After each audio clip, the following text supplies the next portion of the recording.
जी हाँ दोस्तों, नौजवान साथियों, माताएं एवं बहनों, ग्राम मदगड़ी क से ईमानदार, शिक्षित एवं संघर्षशील मुखिया प्रत्याशी बड़े भैया सुसंगीत कुजूर जी के दूरबीन छाप पर मोहर लगाकर भारी से भारी मतों से विजयी बनावे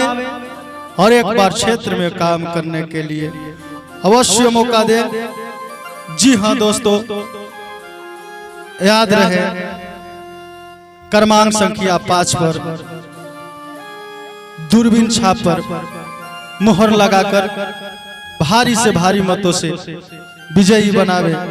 और एक बार क्षेत्र में काम करने के लिए अवश्य मौका दे। धन्यवाद। संगीत भैया जिंदाबाद, सुसंगीत भैया जिंदाबाद,